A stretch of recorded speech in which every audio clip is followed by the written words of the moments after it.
we're going to be monitoring the chat, and we want you to ask questions as folks are talking. We want this time to be very valuable to you, and we want you to leave feeling that recovery is possible and that you have resources.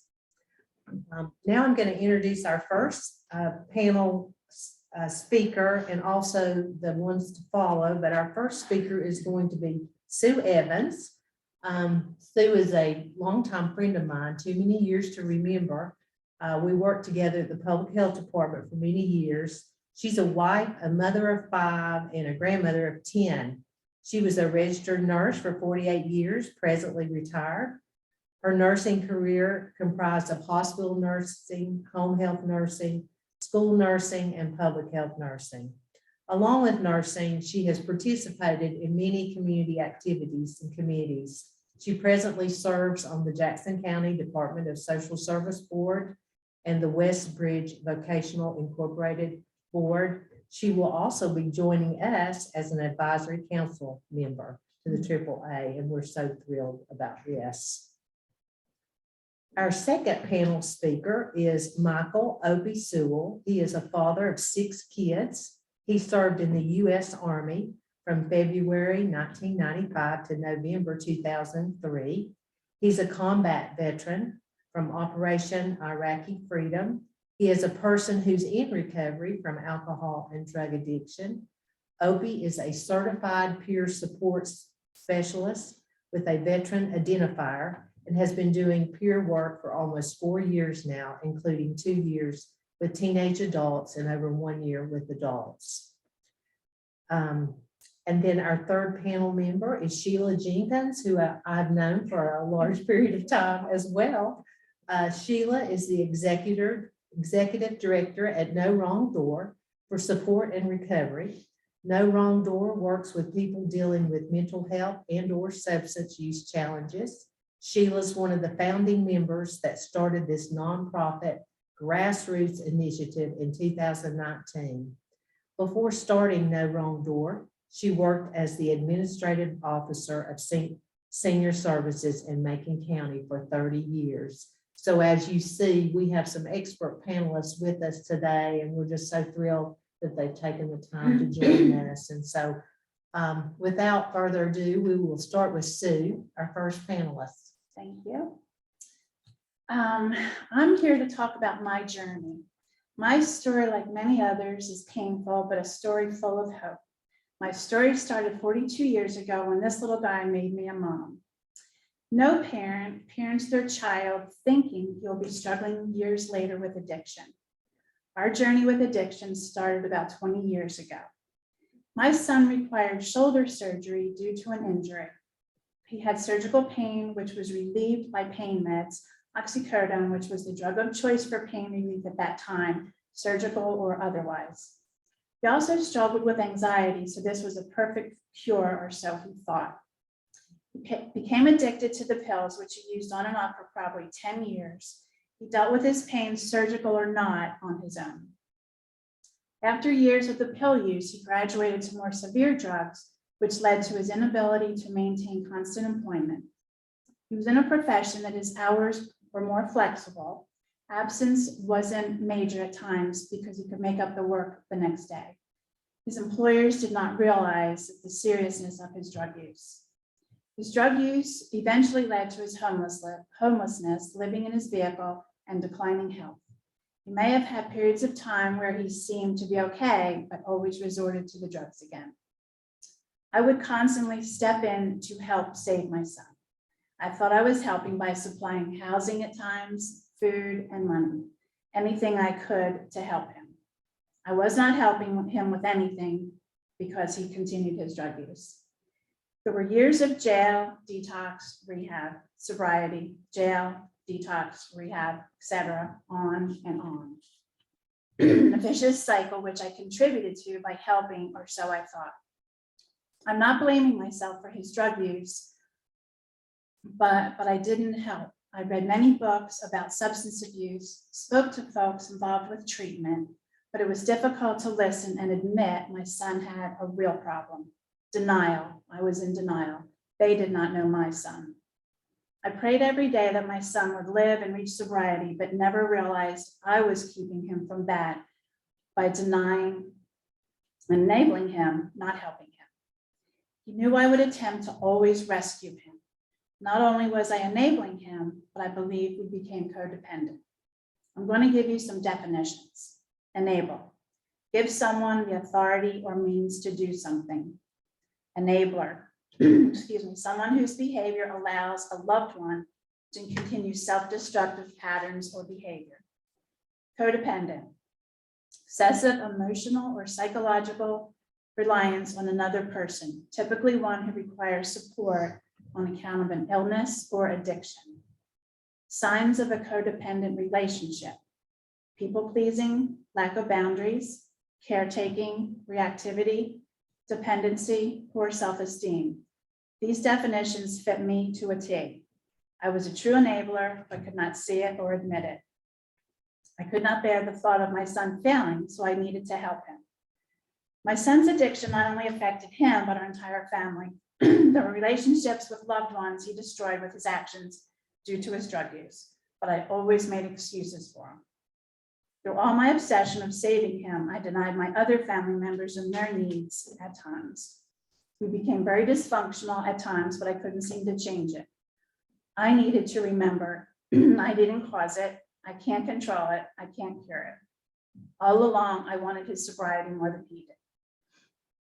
3 years ago, after my son crossed the line with his actions for me, I finally realized I could not save him. All those books and experts became real to me. I was exhausted and finally had to set my son free and face the reality of his drug addiction. I could not save him. I was always there to help with his admittance to facilities for detox or rehab. He had been in numerous short-term rehabs that always turned back to drugs. Finally, he admitted himself to a detox and a long-term rehab in 2019. This facility he admitted to is Renewed Hope Ministries in Murphy, North Carolina. This is a one-year men's faith-based recovery center. With my help, my son had found his higher being again. We knew he was there all along through our struggles, but my son needed to find him again on his own. I did not save my son, the Lord did. Today, my son is sober for 3 years. He has a job, a home, his health, his family, and he continues his walk with God, and also has a healthy relationship with his mother. I prayed and hoped for many years my son would get sober, he would live, and I hoped I would not lose my sanity. If you're in the trenches facing these struggles, please remember there is no shame and there is always, always hope. There are so many clues that we often ignore as parents or a loved one of someone struggling with addiction. Sometimes we feel so helpless. Always remember there are resources to help us, and there is a big difference between enabling and helping. You all received a handout from me. I hope you have a chance to read it and hope it can help you. It is a gentle reminder of who really is in charge. Thank you.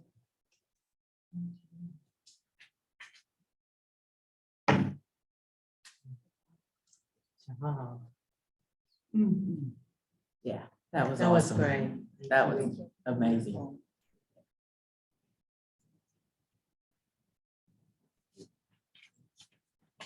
I'm Opie. I'm a combat vet. I was in active addiction and started at a young age.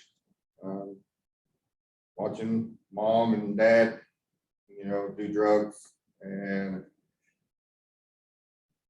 I wanted to be cool, and so I started stealing them and all that, and it moved on. Then I went through addiction with my mom while she was in addiction. I was living in houses that had no running water, no electricity, no nothing. Trying to go to school, doing the same, during all that, and I just couldn't take it no more. So I moved to Atlanta with my dad, and dad was a workaholic, so he was hardly around. So on the weekends, it was go party with my friends. So there was a bunch of drinking there, and lost my dad when I was 17. lost the world. Even though he was a workaholic, he was like a best friend, and all my friends loved him. So, and then that's when I started drinking alcohol in front of my family. They let me drink.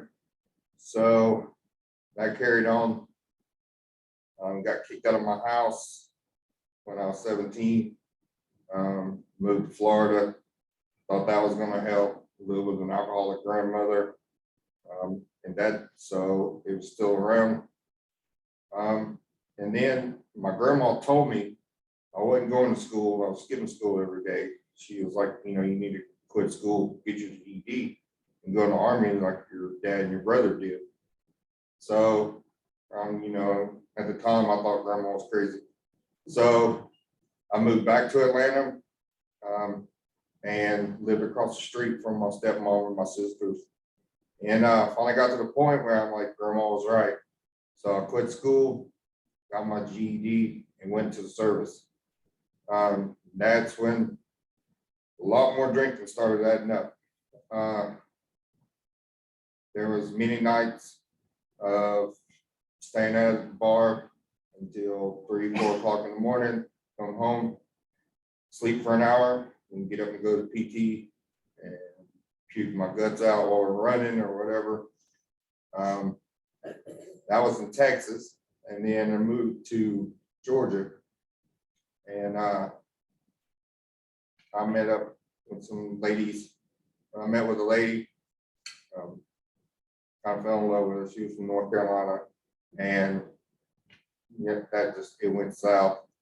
So one of her friends was a big drinker, and I ended up hooking up with her, and we stayed drunk a lot. And then one night at the club, somebody offered ecstasy. So, and that was like the best thing I've ever tried in my life. I had no cares in the world. So, and that carried on while I was in the service. I would be in the Army from Monday through Friday, 9 to 5, or from 6:30 to 5. And then on the weekends, I would drive to Atlanta and go to parties and stuff and spend, buku's money on just drugs. And the drugs range from ecstasy to cocaine to methamphetamines, acid. And then that was while I was in the Army. And then in 2003, I went to Iraq and detoxed out in the middle of the desert. That was rough. That was a real struggle. Now, I don't know how I made it out, but before I went to Iraq, it was a blur. Life was a blur. When I got to Iraq and detoxed and sobered up out there, life became real. Going over there and doing what we did was, it wasn't a pretty sight. I wouldn't put it on anybody. And when I came back to a wife that didn't want to be married to me anymore. I used all my money, partied all my money away while I was going to Iraq. And so I was like, okay, so I moved back when I got out of the Army, I moved back to Atlanta, and the PTSD from Iraq was getting the best of me. So I started to self-medicate, stay up for days at a time, and lost job after job. Then went to rehab once in that time, and like 2004, 2005, so I could keep one job. And so I did that for 30 days. And after the 30 days, I was like, okay, I know exactly what I'm doing. When we're right back into the world of addiction, and had 2 kids. Moved up here, I lost a job. My last job, the girl I was dating, she's like, this is the last straw here in Georgia. Let's move up to North Carolina, because she was from Hayesville. So I'm like, okay, let's move up there. And I thought it'd be all much better coming up here in the country, being around you know, country folk, and you know what? Because I was still looking. I mean, maybe if I wasn't looking, it would have been different, but I was looking still. And so I started into addiction in North Carolina. And then one day, the lady I was dating said, I'm done. She couldn't handle the PTSD aspects of my life and the addiction part of my life together. And she left me, and I kind of went downhill, kind of spiraled out for about 6 months. Moved to Florida and lived home. It was homeless for 4 months, getting off methamphetamine. Because there was always drinking, you know, everybody, Panama City Beach is a big part of the scene. So there was all kind of drinking. So I moved back to North Carolina to an Army buddy of mine who lives here in Franklin. And he found out I was homeless. And he was like, no, you're not going to sleep on the streets anymore. So he brought me back up here. I moved in with him.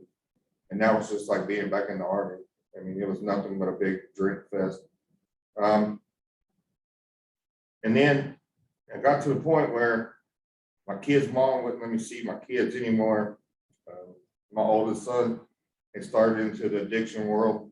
It was killing me to watch him going through the same thing I went through.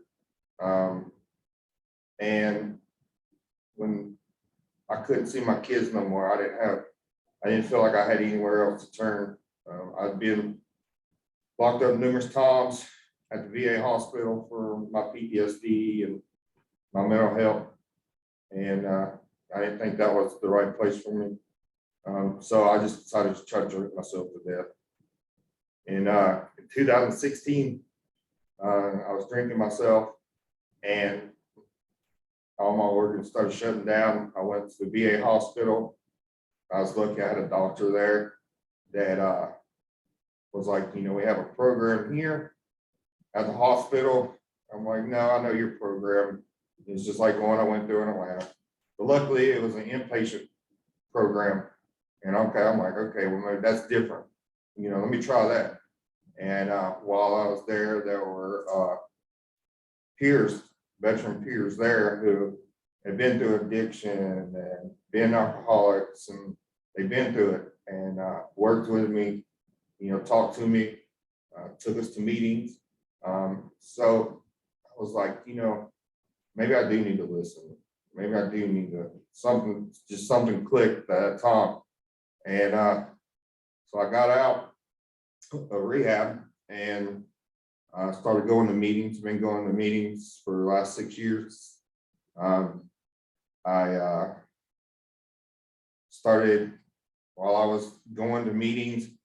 I was working. There was some a federal program, youth program, that would bring their kids to the meetings. I met up and started getting in good with them people.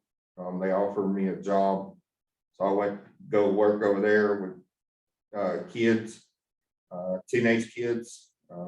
That was pretty heartbreaking when these kids knew just as much as I did, and they're 13 years old. And then while I was there, I became a peer, and I was like, you know, this is what I want to do. I want to help. And so I became a peer, and I worked there for until 2020. I was on the board of No Wrong. I was offered a spot on the board of No Wrong Door. And so I was like, I don't know what I can bring. I only had at the time like 3.5 years of recovery. I'm like, I don't know what I can bring. But they gave me a shot, and I met some really great people. And then while COVID was going on, I was working, I was volunteering at No Wrong Door because they wouldn't let us work at the federal center. So No Wrong Door let me come and, you know, just help out around there, you know, give people, work with people, give people rides. And I really enjoyed it. And I started working there in December of 2020, and loved it ever since. There's not a day that I don't go by that I question if I'm helping enough people, but as long as I reach that one person, for me, that's all that matters.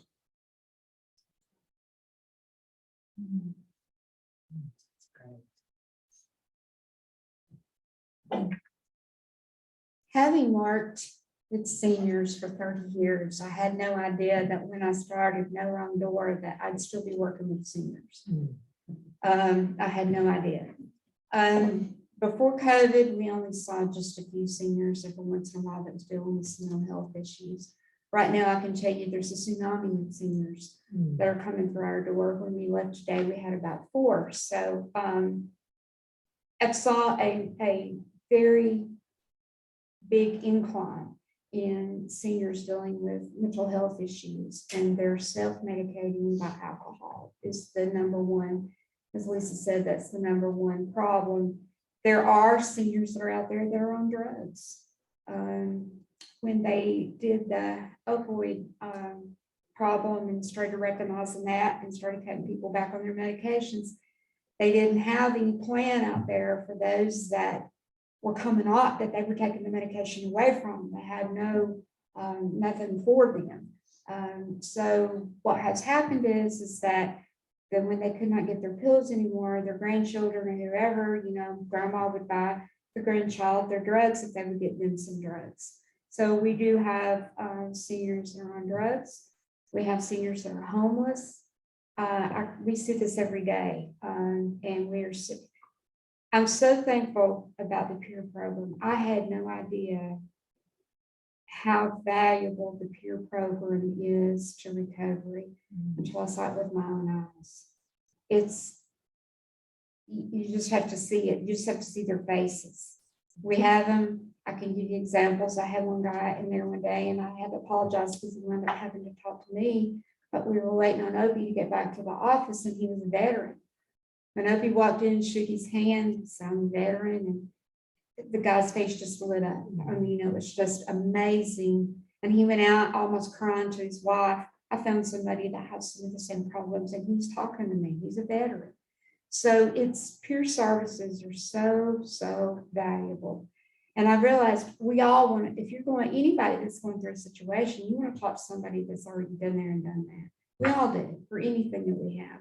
But it's what peer services does, even to the children in the schools. They want peers to talk to all the time. I'll have the school call up and say, I need a peer. I've had 2 overdoses this week. I need a peer. They're not going to listen to anybody but a peer. And when they go, they say, can they come back? I've had peers, I've had children say, will you go with me to talk to my parent because I think I'm pregnant. They trust the peers. We had an incident not very long ago about it was a veteran that called and was threatening to commit suicide. Got Opie on the phone with him, talked to him. Opie talked to him and Opie went straight to his house. After he went and visited him a couple of times, talking with him, he turned his gun over to Opie. He said, would you keep this for me for a while? He's now doing great. Opie got somebody go and cut his hair the other day. I mean, it's having relationships with people. Isolation, I know you heard this in the very first spot that you had with your opening speaker. He talked about isolation being one of the main causes for depression. COVID has caused a lot of problems. There's been a lot of people out there that have been so isolated to the point they've thought about suicide or they've tried suicide. And we've just been learning, and it has been a learning experience for me because coming from the work area that I come from, I was always told that when somebody's threatening suicide, you've got to get law enforcement, you've got to get all these people involved. But what we're learning now is that's making the situation worse because where you send them or where they go could be more traumatic than where they're sitting. So now they're encouraging everyone to find a peer, find somebody that can sit down and become their friend and talk with them. And because Opie did what he did with that veteran, he didn't have to go anywhere. So we I cannot stress enough on how valuable peers are. I'm a family member of someone who has had addiction problems. And I have several family members that have had addiction problems. I can talk to families all day long. And we do work with the families when they come in to see us. We have them coming in every day to see us. But the main thing that we're seeing, like I said, right now, with what we're dealing with are the homelessness among our seniors. And it's not just the mental health when it's a senior, it's also their physical health that deteriorates very fast. I don't know what the answer is. We're trying to find that answer on what we can do to help, but there's no housing, there's no affordable housing, and it's every county, if you've not been faced with it, you're going to be. And the only thing that we do with them is we have them that sleep in tents, but they come and stay with us all day at no wrong door. We feed them and take them places. He's on the road all the time. So again, there is recovery. And we have seen a lot of people that we've worked with that are in recovery. They are able to have a family, get their family back, and live a life and be an asset to the community. And it is hard. It's like you said, there's days we go home, we feel like that, drugs and mental health they've whipped us, is what we say. They could, there's no, but yet we can always stop and look, at least there's one that we have helped. And we realize that when we help one person, look how many lives that touches out there. It's not just that life, it's the family's life, it's the friend's life. And now the thing about a peer being so the awesome is the fact that when I have them, we work in the jail, we're in the jail 4 days a week at my own door. And I had a guy that is 30 years old and he'd been in jail quite a bit. He walks in and he's in his street clothes. And they're in a group. A lot of the inmates were in one room and they're looking at him with all this strange look on their face. And because he didn't have a striped suit on. And they're going, what are you doing? What are you doing here? And he's not on the other side, man. And they just all got around him at the table. And he's an example to them. Peers are examples to those out there that there is recovery, there is hope. And that one word is the word that we have heard the most from when we help anybody, whether it be seniors, young people, whatever. That is the word that we hear the most out of them is hope. And there is always hope, no matter the age, no matter what you've done, you have self-worth. And that's what we want everybody to understand, is that they have self-worth and recognize that and become someone that they can be proud of themselves. And it takes a while sometimes. We've worked with people for a year and a half, but they get there. And one step at a time, one day at a time. What happens is they look at the whole picture and it's overwhelming. And they get the doors slammed in their faces a lot. And so it's much easier to go back to the drug world than it is to try to take this step. It's a hard road. Recovery's hard. I don't know. I don't know that I could do it. I mean, it's a hard road. So anybody, but it's an awesome place to be. And it's an awesome place to watch them too when they're going through the recovery and making those steps. And it's all worth it. And I'm very proud of the staff that we have at No Wrong Door. They work very hard, very passionate with everyone. And so we work with the families just as much, because families need healing. And that's something I didn't realize when I was going through it. I didn't realize that. I thought I was okay, my son was doing better, I was okay. Well, I wasn't okay, because then when something had come up, I was like, whoa, where did those feelings come from? And everybody's saying that's a PTSD feeling problem again, because you go through the trauma, and families need to heal. Parents, grandparents, whoever that is that's around them, that's their main caregiver, you need to heal also, because you're getting, if somebody's in treatment, when you get them back, if they're inpatient treatment, they're going to be different when they live. You want them to be different, but you have to be different. You have to look at them different. You have to accept them back differently. And I think that's one thing, like I said, I didn't realize that. And I think that's one thing that people need to understand. You got to heal yourself because you go on that ride with them. The ride's a little different than theirs is, but you go on that ride with them. So I think that's something that everybody needs. It's okay. And it's okay to say, I've been through some traumatic experience. You know, I felt a little guilty thinking I didn't go through what he went through. But yes, I did it just different. But I hope that every county can get, I don't know what's available in every county with the resources. I think that Lisa's going to work on putting together a resource list for everyone. We do work with people that are not in our county, especially the veterans. But if you can't find a resource out there to help you, you can always call us and we'll do what we can do. We'll meet you. Thank you so much. It's just been so enlightening, such a great panel discussion. I'm sure that everybody that's listening, there may be some questions for you guys. If you're willing to take the questions, that would be great. Does anybody have a question for our panel or any of our panel members? Don't be shy. You may have to unmute yourself, or if you do have a question, you want to put it in the chat. We're monitoring that and we're happy to pass that along to our panel. We have had a couple of comments about the testimonials and what you all have been willing and able to share today has moved a lot of folks. And several comments about thank you so much for sharing. I have a question. If we're just ready to just dive right in, it's kind of a heavy question. Okay, Alice. Okay, this is sort of for Sue, but really for anyone.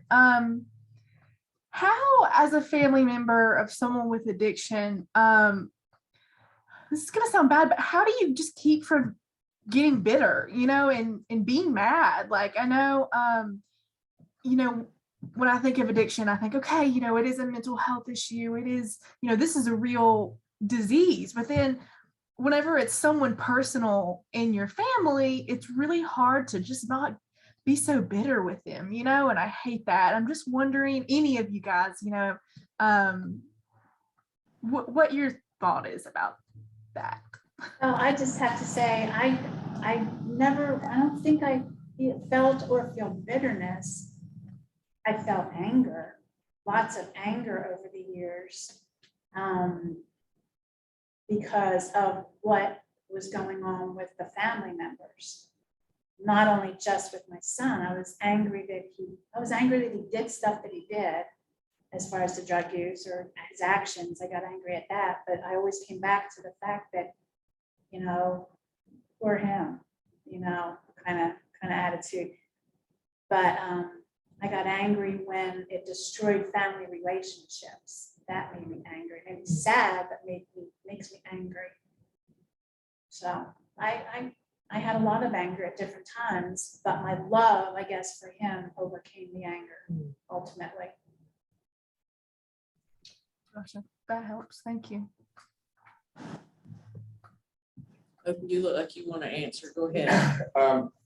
Having been, my mother was an addict, and there was, a lot of, when I was growing up, it was like, how can you choose that over me? And then when I got later in life, and I went down the road of addiction, and it's not that I chose my addiction over my children. I just couldn't stop doing what I was doing. I wish I could. I always, it always killed me knowing that I was doing something that was keeping me away from my children. And I always hated myself for it. And even got to the point where, my family didn't want to have nothing to do with me. And my brother, since my dad passed away, me and my brother were best friends. And he got to the point where he didn't even want me around. And now, that's when it really hit me that I had a problem. And then, so that's when I kind of changed. And then my son, he got to watching me go through addiction as he was growing up. And, and then he chose to go down the path of addiction.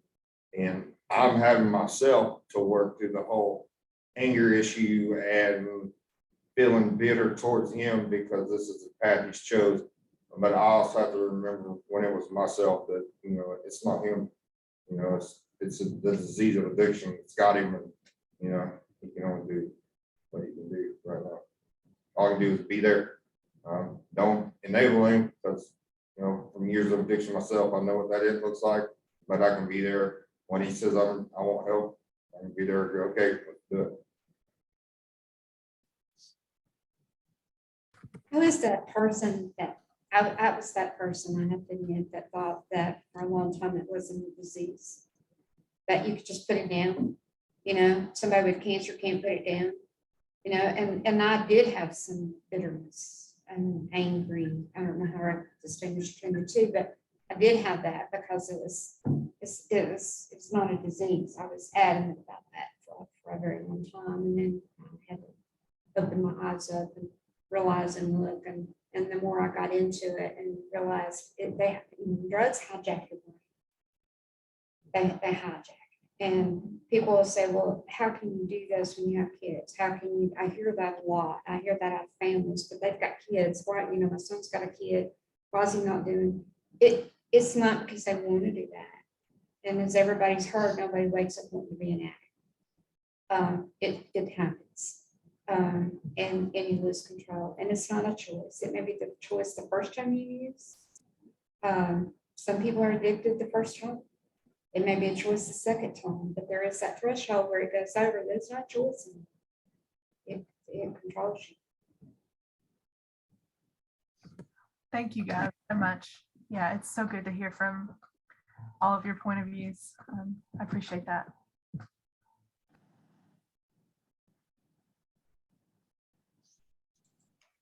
have a question. You were talking about the books that you read that helped you, like enabling. Is there a specific one that you would recommend? Because I have a family member that we don't realize we're enabling him, but I know down deep we are. But to make that step to say, we're not going to give you a place to live, that's hard because knowing where is he going to be? That's exactly what I went through. I was at that point, I was done. And to see him homeless, living in his car, it just killed me. But I had to make that choice when I finally realized that I was an enabler. And it was very, very difficult. And it took a lot of strength to do that. As far as the books, there are several. And what I can do, maybe, I don't have the list of titles with me right now, but I can get the names and authors to Sarah Jane or Lisa or whoever, and they can maybe send them out. Because there were a couple that were helpful to me. So I can get those resources out for you. We're happy to do Thank that. you. Okay, good. Thank you. Because it's very hard to, when you're an enabler, to not be an enabler. There comes that line, and you have to make that choice. You just don't realize that's what you're doing. You're thinking, as a mom, you're protecting. And you think if he's with you, or like with me as an aunt, that I'm helping. Exactly.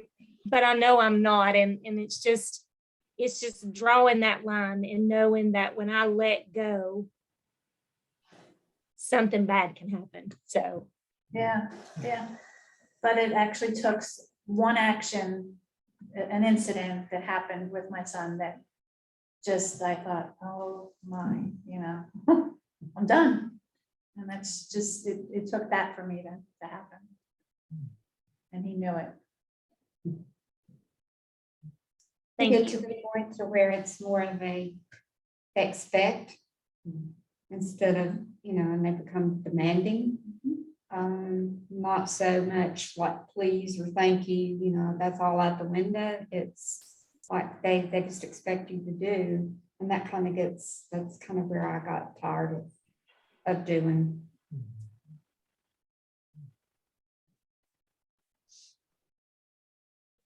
Other questions? There's a note in the chat about there's meetings available for family members to help process feelings. If there's not one in your area, they're available, and there's a website listing if y'all are interested. It is in the chat. I just draw your attention to that. I attended Al-Anon a little bit, but I didn't really get much out of it, to be honest with you. It's not for everybody. Just like my son, he would go to AA meetings or MA meetings, but he was not the person that was benefiting from that. He needed the faith-based recovery center. So yes, there's lots of resources, but they're not for everybody. I just want to say that. Yeah, you have to find your niche, which one works best for you. Right.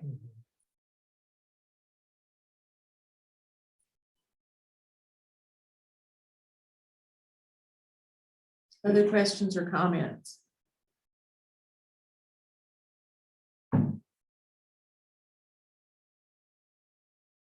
This has been amazing.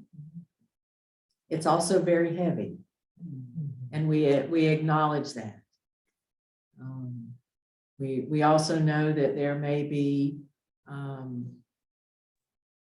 that you, as I, will take time to process what I've heard today. And if you have questions, comments, concerns, needs, please reach out to us, reach out to the folks on our panel. They're ready, willing, and able to help in any way that we can. But I know something like this takes a little bit to process through it. We fully understand and recognize that.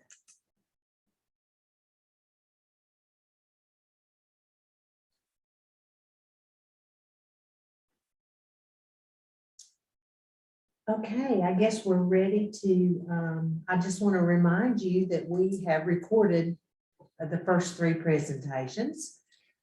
So if you'd like a copy of those, we're happy to send them to you, and you can use those with just for yourself or with your other groups, but they're available to you. We're also very committed to putting together a list of resources that might be helpful to you, and we will engage the panel in that discussion and make sure that we're covering all that we know about in our counties. So thank you. And we want to now turn it over to Anna for some door prizes. How's that for a good wrap up? Okay, Miss Kelly Dula. Right, I have picked my victim today, and the person was the 3rd person to sign on in honor of our 3rd conference, and it's Anita Barbo. So, Anita, you are. Thank you. You're welcome. You're always so on time, and you just are. So, congrats. Thank you. Welcome. Anita, if you can see, you have your own Embracing Aging shirt and matching bag with some Southwestern goodies in there. Okay, and then we have for you your own relaxation, take care of yourself kit. We have a knitted blanket for you. We have a manicure set. We have one of those weighted lap blankets. We have exercise and physical activity guide, and we have relaxation for mind and body, pathways to healing CD. And at the end of the conference, anyone who has attended at least 2 sessions of the conference, we will have a drawing for our therapy, pet therapy animal, our lab Henry. So make sure that you let us know if you are in a group of people and you have attended. Maybe put your name in the chat or let us know that you have attended so you can be in that drawing. Okay, thank you and congrats, Anita. And I'm gonna turn it over to Lisa so she can tell you about our next conference session. So sorry, I forgot to tell you about next week, but next week we will have Reverend Sharon Davis, the pastor of Francis Cove United Methodist Church in Waynesville, talking to us about good grief. literally good grief. So we'll explore the different types of grief and how these feelings are processed. So join us again next week, same time at 2:00. Thank you. Bye-bye.